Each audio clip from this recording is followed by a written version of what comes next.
welcome to Great History. My name is Danny. Hi, my name is Wendy. Today we are going to talk about National Development Policy.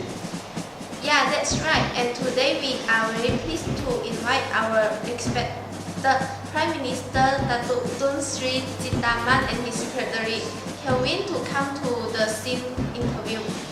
Okay, now let's invite our dear Prime Minister. Appearance, welcome. Datuk Tun Sri Titaman, please.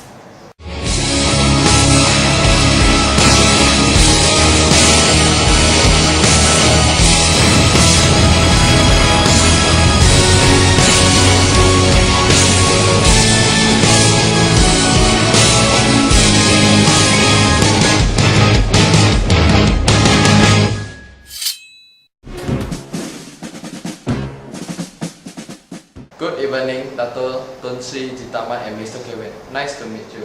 Good evening, Datuk Tun Sri Titaman and Mr. Kelvin. Great to see you. Alright, I am also here on behalf of all television viewers to thank you. Thank you for your time to interview together with Mr. Kelvin. Yes, very welcome. So now let's move on to the topic, National Development Policy. Alright. When it's come to the development of our national policy, the development of our country is more and more progress. Think about it, when our country is just independent, there are still a lot of rural places. Yes, it is. Can Datuk Tun Sri Titaman explain about what is the situation about the economy status of rural life when Malaysia is still not independent? In fact, the rural economic growth in Malaysia, social and political development has a very important position in the development of rural areas. Since independence in 1957 has been the focus point of policy of economic development in Malaysia. I see, okay. And Mr. Kelvin, do you know what is the reason that rural seems to be important in our country? Of course, let us start from the beginning. Malaysia's rural economics is mainly used to agriculture as the foundation of economy.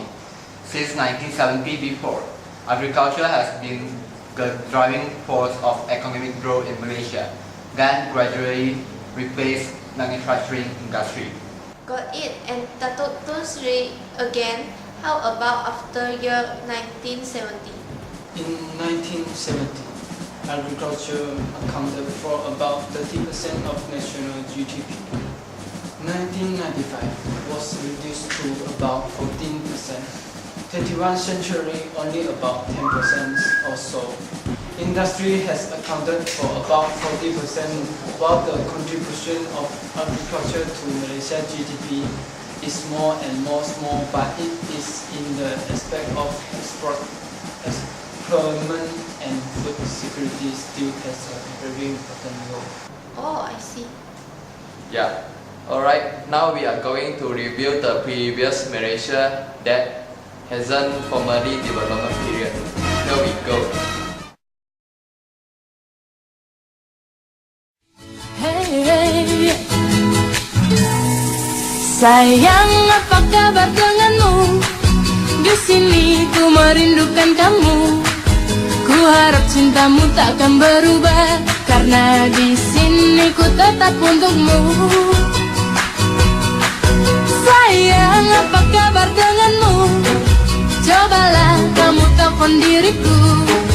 Ku rindu dengan suara indahmu, karena dirimulah semangat hidupku.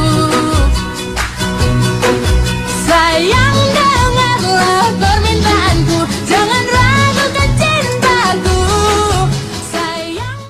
Hey, welcome back to the scene. So you can see the Malaysia economy in the past is the main agriculture, crop mainly, but the industry is very backward. That's right. But after independence, our country has to transform the old economic structure with the implementation to the 7-5-year plan since 1966. What do you think of this arrangement, Mr. Kelvin? Although we have a 5-year development plan, but in recent years, agriculture has been declined, but the industry rate.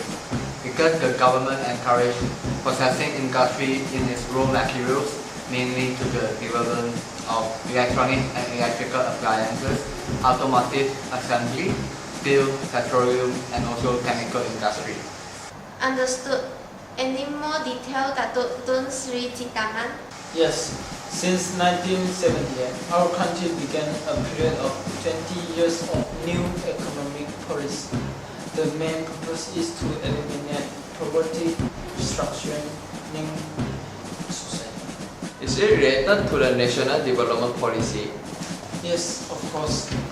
In 1999, June announced the 1991 until 2000 years National Development Policy due to replace the new economic policy, emphasizing the balance of economic development, industrial diversification, and the importance of human resource development.